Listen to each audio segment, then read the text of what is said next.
Okey, pagi ini kita nak belajar bagaimana melakukan solat dan rukun solat itu sendiri supaya dia tidak terlibat dengan salah semayang.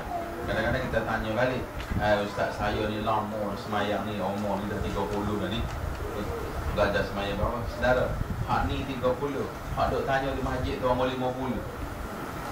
Duk tanya apa tu, apa ni, apa tu, apa ni, apa pukul 11. Tanya bab solat. Bermakna tak pandai semayang lagi orang sekarang ni. Mak cakap lah, kadang-kadang umur 40 tu baru akhir balik sekarang.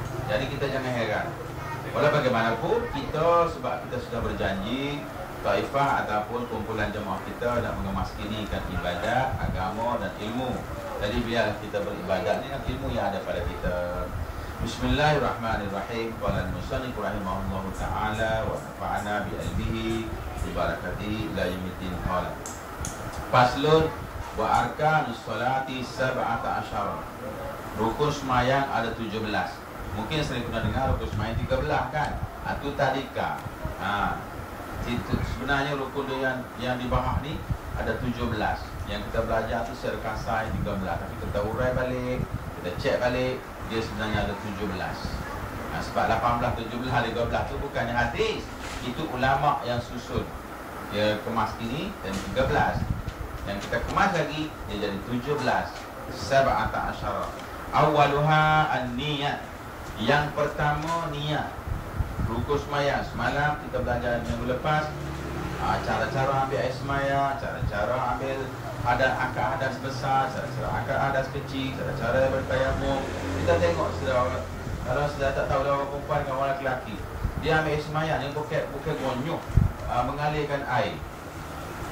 Gonyok tahu gonyok? Bila ambil air sembahyang tak kau orang itu gonyok. Orang suruh ambil air sembahyang ni alir air, ambil air sembahyang, ambil air jiru. Sampai ke air tu tadi. Air tadi. Satu, lepas tu buat air lain pula. Jiru. Sampai air tu buang air. Dua. Tadi kalau ambil tu kita panggil gonyok.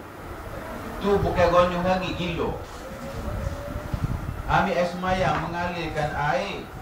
Iza kumtum ila salat faghsilu wujuhakum. Basuh air, mana air cucuk biar turun air. Bukan gonyok. Gonyok tu basuhkan air buruk. Dengan sabun daya. Mari sini tak percaya, ada 2 orang yang tabligh. Cara ambil wudu, saya takut tengok. Saya dari atas tengok yang ambil wudu. Beduk. Orang tu dia. Lepas tu tangan pula. Orang tu dia, ambil wudu. Tu sudah basuh pok getah panggil. Bukan wudu. La haula wala. Saya letih dah. Saya cakap dengan kawan-kawan letih dah. Letih jawab nak sapu amalan yang tak betul. Kita nak belajar untuk betul, nak jawab hak dia tu letih. Kesimpulan dia lupakan hak dia, belajar betul-betul. Itu saja. Kalau tidak kita rugi umur, rugi masa, rugi duit dan sebagainya. Niat yang pertama, wa mahalluha al-qalbu. Niat tadi dalam hati.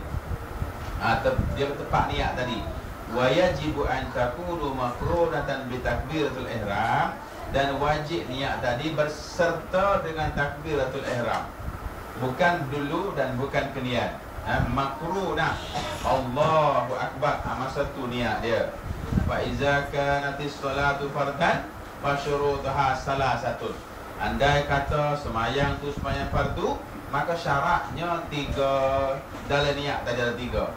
Al-qasdu yang pertama. Ni syarat niat tu tadi. Al-qasdu wa huwa an yaqsida hay'atis salat. Aku semayang. Itu qasad. Wa ta'yin.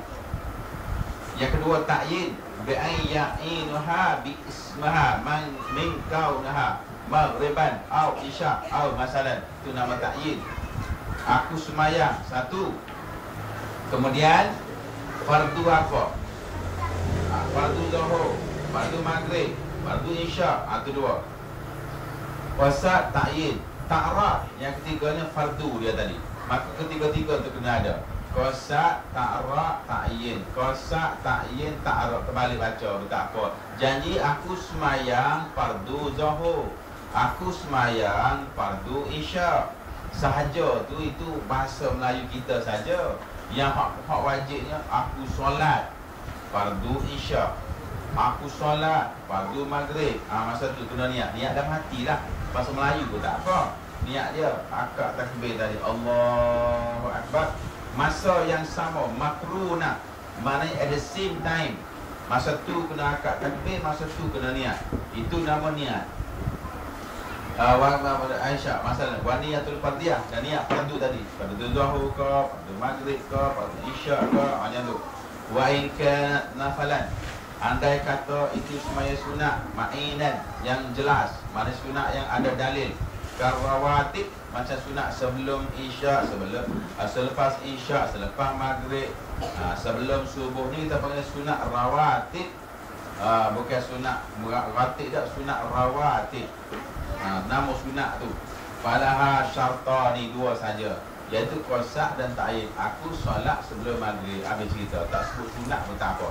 Aku solat selepas maghrib, aku solat sebelum isya, aku solat selepas ni isya, dua saja, iaitu qasak dengan ta'yin. Wa in kanat nafalan mutlaqan, andai kata sunat semata-mata, tak marawatib pun tidak, qalbliyah pun tidak, ba'diyah pun tidak, hajat pun tidak, istikharah pun tidak, sunat semata-mata, maka niat dia aku solat, Allahu Akbar, aku solat. Tapi janganlah solat masa yang salah.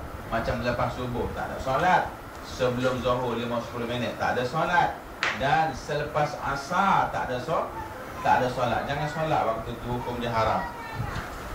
Solat-solat yang tidak dibenarkan ialah waktu dia, yang pertama selepas subuh. Ini kita panggil dia waktu tahrim, waktu yang diharamkan solat. Waktu tahrim, waktu yang diharamkan solat. Selepas subuh, selepas sembahyang subuh, walaupun gelap lagi, tak boleh buat apa-apa solat. Nak sembahyang sunat ke, sembahyang apa-apa solat pun jangan sembahyang waktu tu lagi. Kecuali sembahyang nazar ke, tu lainlah, selepas subuh. Kemudian yang kedua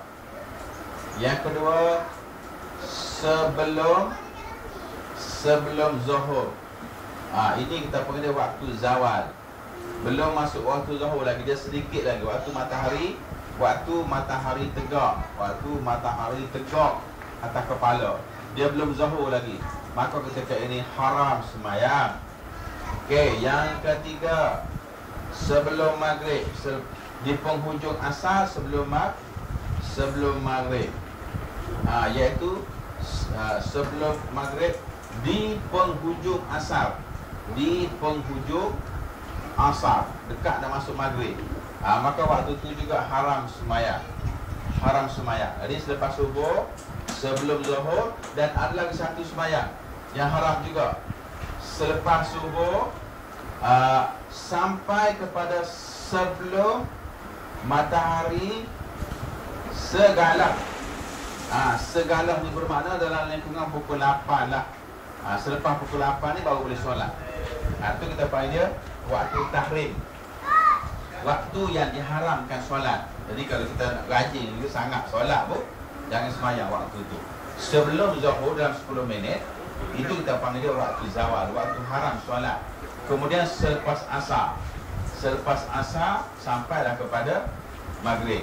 Ada satu sembahyang lagi yang haram ni, iaitu selepas sebelum zuhur sampai tegak, sebelum maghrib di penghujung asar, sebelum maghrib. Jadi maghrib pun tidak, asar ada lagi tapi dekat dengan maghrib. Asar ada lagi tapi dekat dengan maghrib. Masa tu haram solat. Boleh faham